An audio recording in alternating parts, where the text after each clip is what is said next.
कक्षा 7 हिंदी। मैं R S प्रसाद sir.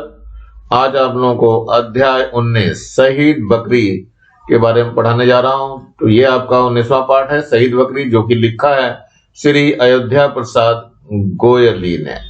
चलिए देखते हैं पाठ में क्या कुछ दिया हुआ है। तो पहले पाठ का एक परिचय ले लेते हैं हम लोग। तो नेताजी सुभाष चंद्र बोस ने कहा था कि अन्याय और अत्याचार को सहन करना सबसे बड़ा अपराध है। हमें चाहिए कि हम अन्याय और अत्याचार का डटकर विरोध करें। यदि संगठित होकर इसका विरोध किया जाएगा तो अत्याचारी अत्याचार ही नहीं कर सकेगा। यह सोचकर कि अकेला चना भार नहीं फोड़ सकता, प्रयत्न ही नहीं करना कायरता है। प्रस्तुत कहानी में यही संदेश दिया गया है। एक भेड़िए के अत्याचार से तंग आकर एक बकरी उससे भिड़ने के लिए तैयार हो जाती है। यद्यपि वह सफल नहीं होती और भेड़िए के द्वारा मारी जाती है, पर वह हमें यह संदेश देती है कि अत्याचारी का विरोध करते हुए प्राण दे देना उचित है। यदि अन्य बकरियों ने भी उसका साथ दिया होता तो वे भेड़िया का निश्चित रूप से अंत कर देती। अत्याचारी से यूं कब तक प्राण की रक्षा की जाए सकेगी? वह पहाड़ से उतरकर किसी रोज बाड़े में भी कूद सकता है। शिकारी के भय से मूर्ख शुतुरमुर्ग रेत में गर्दन छुपा लेता है, तब क्या शिकारी उसे बख्श देता है? संदर्भ: प्रस्तुत गद्यांश हमारी पाठ्य पुस्तक के शहीद बकरी नामक पाठ से लिया गया है। इसके लेखक श्री अयोध्या प्रसाद गोयली जी है। चलिए देखते हैं इसमें व्याख्या क्या है। तो युवा बकरी मन ही मन सोचती है कि अत्याचारी के अत्याचार से बहुत दिनों तक भागकर अथवा छिपकर अपने प्राणों की रक्षा नहीं की जा सकती है। यदि हम सब उसके भय से बाड़े में अपने घर में ही बंधी रहेंगी तो एक दिन पहाड़ से उतरकर बाड़े में भी कूदकर हमारे घर में घुसकर हमको मार सकता है। इस तरह बाड़े में भाग्यवश बंद कर रहना उस मूर्ख शुतुरमुर्ग के समान है जो शिकारी के भय से अपनी गर्दन को रेत में छिपा लेता है और शिकारी उसे आसानी से अपना शिकार बना लेता है, जबकि वह रेत में गर्दन छिपाए हुए स्वयं शिकारी को न देखकर सोचता है कि वह शिकारी से सुरक्षित बच गया है। साथियों ने उसे आंखों आंखों में समझाने का प्रयत्न किया कि वह ऐसे मूर्खतापूर्ण विचारों को अपने मन में न लाए। भोग्य सदैव से भागने के लिए ही उत्पन्न होते हैं रहते हैं। भेड़िए के मुंह हमारा खून लग चुका है, वह अपनी आदत से कभी बाज नहीं आएगा। तो संदर्भ है प्रस्तुत गद्यांश हमारी पाठ्य पुस्तक के शहीद बकरी नामक पाठ से लिया गया है। इसके लेखक श्री अयोध्या प्रसाद गोयली जी हैं। प्रसंग है भोग्य भोगने के लिए ही होता है। व्याख्या है युवा बकरी के विचारों को भांपकर अन्य साथी बकरियों ने मौन संकेत आंखों से उसे समझाने का प्रयास भी किया कि वह अपने मन में भेड़िए से बदला लेने का मुक्तापूर्ण विचार न लाए। हम सब भोग्य हैं और सदैव दूसरों के भोगने के लिए जन्म लेते हैं। हमारा खून भेड़िए के मुंह में लग चुका है, इसलिए वह बाहर निकलने पर निश्चित ही हम पर आक्रमण कर हमें मार कर खा जाएगा। अतः हमारा बाहर निकलना उचित नहीं है। प्रश्न है, बकरियों ने कैद में ही रहकर जुगाली करना क्यों उचित समझा? तो उत्तर है, भेड़िए के अत्याचारों से बचने के लिए बकरियों ने कैद में ही रहकर जुगाली करना उचित समझा, क्योंकि बाहर पहाड़ पर चढ़ने जाने से दूसरे तीसरे दिन एक बकरी को वह अपना शिकार बना लेता था। युवा नई बकरी को बाड़े का संबंधन पसंद क्यों नहीं आया? तो उत्तर है इसका, नई युवा बकरी को बंधन पसंद नहीं आया क्योंकि वह जानती थी कि अधिक दिनों तक बाड़े में ही रहकर सुरक्षित नहीं रहा जा सकता है। ऐसा करने पर वह एक दिन बाड़े तक भी आकर हमें मार सकता है। इसके साथ ही वह अत्याचारी के अत्याचार का उससे बदला भी लेना चाहती थी। प्रश्न है, युवा बकरी ने भेड़िए पर किस तरह वार किया? तो युवा बकरी ने थोड़ा पीछे हटकर भेड़िए को इतने जोर से टक्कर मारी कि असावधान भेड़िया संभल न सका। यदि बीच में भारी पत्थर उसे सहारा न देता तो औंधे मुंह नीचे गिर गया होता। वह समझ भी नहीं पाया कि बकरी ने पहने सींग से उसके सीने में इतने जोर से लगे कि पेड़ से टकरा कर वह लहूलुहान हो गया। भेड़िए ने बकरी को अपने जाल में फंसाने के लिए क्या प्रलोभन दिए? तो भेड़िए ने बकरी को अपने जाल में फंसाने के लिए उसकी तरफ करते हुए मित्रता का प्रलोभन देते हुए साथ सैर करने को कहा। तोते ने मुस्कुराते हुए मैना से क्या सवाल पूछा और क्यों? तोते ने मुस्कुराते हुए मैना से पूछा, भेड़िए से भिड़कर भला बकरी को क्या मिला? क्योंकि उसका मानना था कि कमजोर को ताकतवर से मुकाबला नहीं करना चाहिए।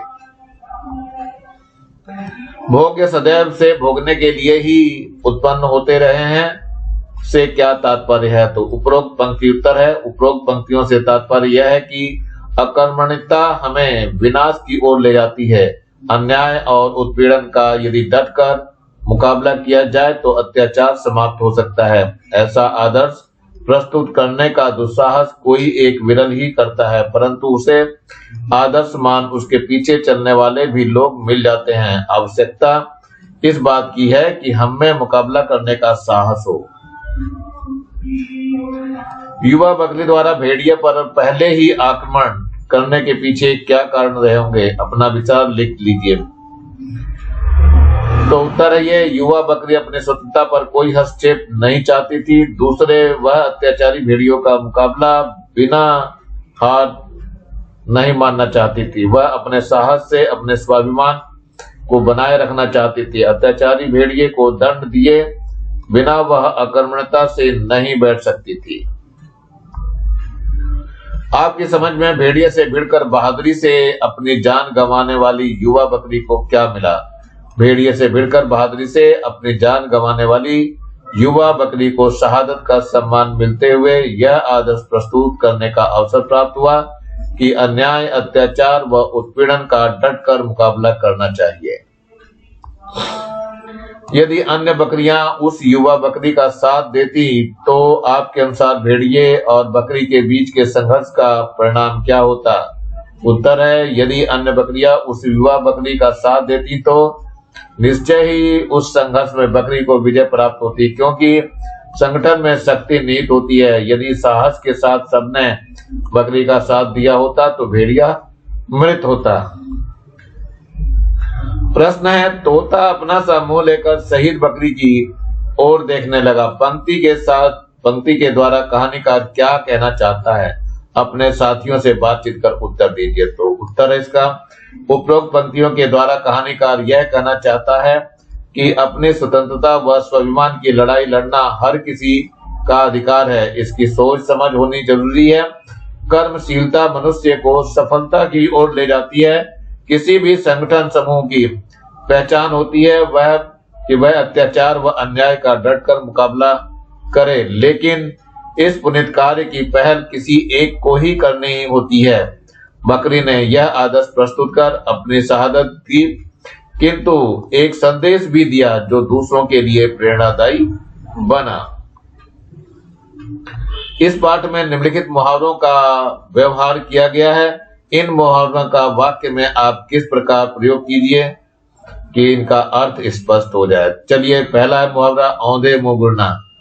औंधे मुंह गिरना यानी बुरी तरह जवाब पाना, असफलता हाथ लगना। तो प्रयोग है, युवा बकरी की टक्कर से भेड़िया औंधे मुंह गिरते गिरते बचा। नंबर 2 है अपना सा मुंह लेकर रह जाना यानी बुरा लगना। तो प्रयोग है, रामू मैं कह रहा हूं कि तुम चुप रहो, नहीं तो मैं कुछ कह दूंगा तो अपना सा मुंह लेकर रह जाओगे। नंबर 3 है टूट पड़ना यानी आक्रमण करना। प्रयोग है, पाकिस्तानी सेना पर भारतीय सेना टूट पड़ी, विजय अवश्य भावी थी। चौथा है लहू से उबाल आना यानी जोश में आना। प्रयोग है, ओजस्वी स्वर में काव्य पाठ सुन श्रोताओं के लहू में उबाल आ गया या उबाल आ जाता है। नंबर 5 है तरस खाना यानी दया करना। प्रयोग है, वृद्ध की दयनीय अवस्था देखकर तरस आ गया। नंबर 6 है ढेर हो जाना यानी धराशायी हो जाना। प्रयोग है, मोहम्मद खली के एक ही बार में विपक्षी पहलवान धाराशायी हो गया। पांव उखड़ना, लड़ाई या विरोध के आगे ठहर न पाना। तो प्रयोग है, कारगिल के युद्ध में भारतीय सैनिकों के आगे पाकिस्तानियों के पांव उखड़ गए। नंबर 8 है, मुंह में खून लगना, चस्का लगना। प्रयोग है, आज की भ्रष्ट व्यवस्था में अधिकतर लोगों के मुंह में रिश्वत का खून लग चुका है। निम्नलिखित विशेषणों के भाववाचक संज्ञा बनाइए। चलिए, शब्द है, फिर भाववाचक संज्ञा, फिर शब्द है और ये भाववाचक संज्ञा है। सफल का सफलता हो जाएगा, बेईमान का बेईमानी होगा, कटु का कटुता होगा, मित्र का मित्रता, नादान का नादानी हो जाएगा, सावधान का सावधानी हो जाएगा, अत्याचार का अत्याचारी हो जाएगा, स्वच्छंद का स्वच्छंदता हो जाएगा, श्रेष्ठ का श्रेष्ठता हो जाएगा। निम्नलिखित शब्दों का हिंदी रूप लिखिए। चलिए, नजर का मतलब दृष्टि होगा, खून का मतलब रक्त, दरख्त मीन्स पेड़ वृक्ष को बोलते हैं, अरमान इच्छा या सपना होता है, कर्तव्य तमाशा होता है, हसरत मनोकामना या चाह होती है, मुकाबला प्रतियोगिता भिड़ंत या सामना, बेचारा मतलब कमजोर। विलोम शब्द लिखिए। तो देखिए, सावधान का विलोम असावधान होगा, धूर्त का विलोम चालाक होगा, स्वच्छंद का विलोम अस्वच्छंद होगा, भारी का विलोम हल्का होगा, सहारा का विलोम बेसहारा होगा, अपने का विलोम पराये होगा, हरे भरे का मतलब सूखे होगा। यह अध्याय यहीं समाप्त हो रहा है बच्चों। नीचे लाल रंग का ये बटन दिखाई दे रहा है, इसको दबा के सब्सक्राइब कर लेंगे और मेरे चैनल को लाइक करेंगे, कमेंट जरूर करेंगे और ज्यादा से ज्यादा बच्चों को शेयर करना है जिससे ज्यादा बच्चों को फायदा हो सके, और इस बेल आइकन को भी दबा लेंगे जिससे कि मेरा नया वीडियो डले तो उसका नोटिफिकेशन आप लोगों को मिल सके। Thank you, have a nice day. मेरे चैनल को देखने के लिए बहुत बहुत धन्यवाद।